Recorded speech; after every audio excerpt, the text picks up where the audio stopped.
Domestic Abuse 7-minute snippet series. Number 5, Understanding Risk.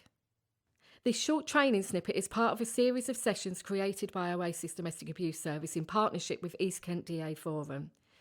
This is part 5 of 5 snippets. The others are signs of abuse, safety planning, safe inquiry, signposting and support. These snippets were created to give busy people the opportunity to use the 7 minutes it takes to have a coffee break, to give you a very basic understanding of domestic abuse, allow you to feel more comfortable to ask about the abuse, and offer some support before signposting to services while considering risk. We ask all managers to allow their staff the 5 additional breaks it takes to watch this series.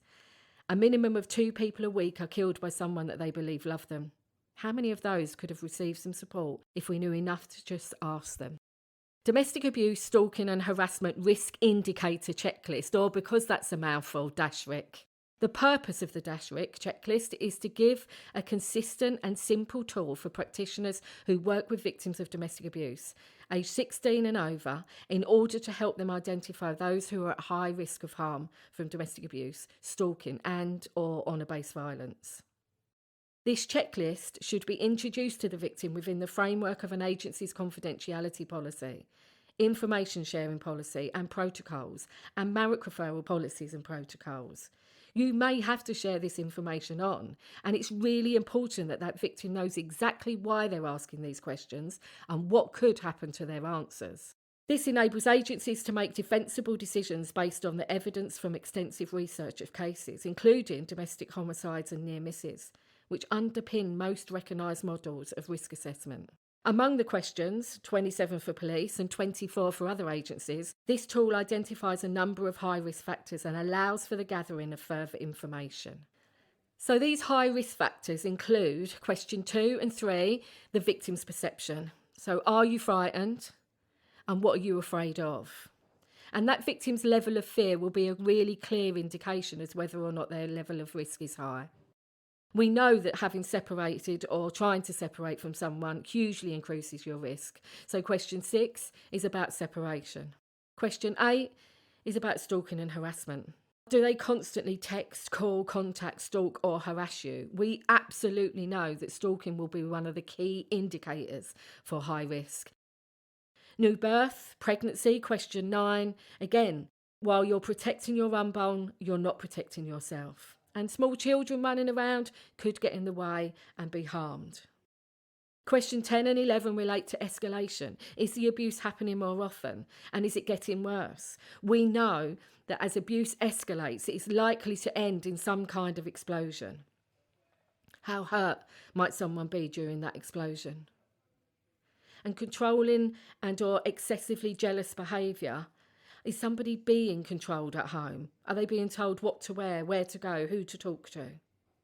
Use of weapons. Has a weapon or object ever been used to hurt you? And this does not have to be guns or knives. This could be a heavy glass ashtray or a telephone wire being flexed in front of you. Additional high-risk factors. Question 14 relates to threats to kill.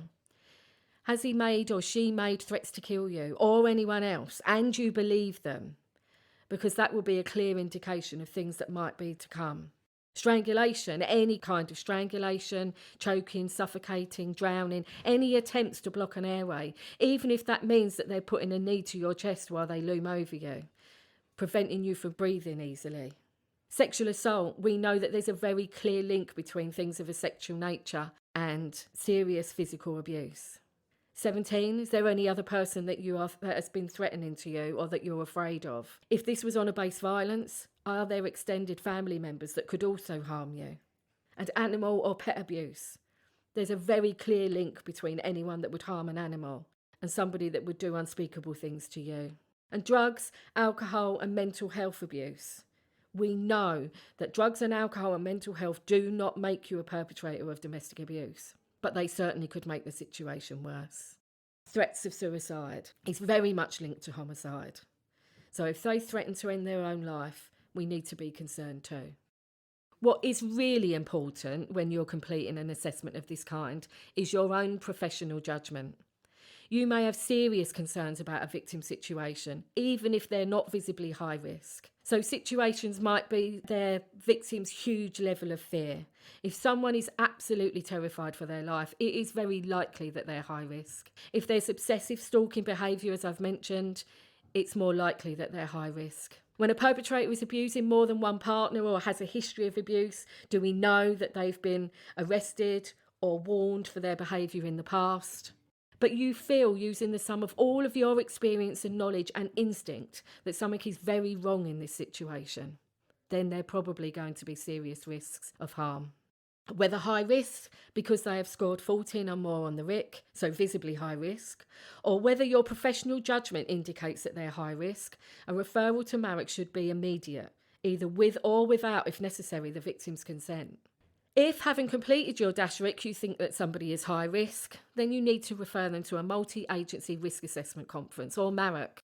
A MARAC is a meeting where information is shared on the highest risk domestic abuse cases between representatives of local police, health, child protection, housing practitioners, probation and other specialists from statutory and voluntary sectors. The victim does not attend the meeting, but is represented by an independent domestic violence advisor, or IDVA, who speaks on their behalf. After sharing all relevant information they have about a victim, the representatives discuss options for increasing the safety of the victim and their family and turn these into a coordinated action plan. At the heart of a MARAC is a working assumption that no single agency or individual can see the complete picture of the life of a victim, but all may have insights that are crucial to their safety. What now? Please watch the other 4 snippet sessions. If you're a manager, please allow for those 4 additional coffee breaks. If this is happening to someone you know or work with, you can call local or national helplines such as the free phone National Domestic Abuse Helpline on 0808 2000 24/7 for women. For men, the Men's Advice Line on 0808 80 10 327. And if you identify as LGBT+, call Gallup on 0800 999 5428. For forced marriage or honour crimes, you could call Carmen Nirvana on 0800 5999 247. But if you think that someone is at serious or immediate risk, you must call the police on 999, being clear about your concerns. And please ensure that you're making safeguarding referrals as appropriate. Please never judge. The biggest barrier to someone disclosing domestic abuse is previous unhelpful or negative responses. How would you want to be treated if this was you?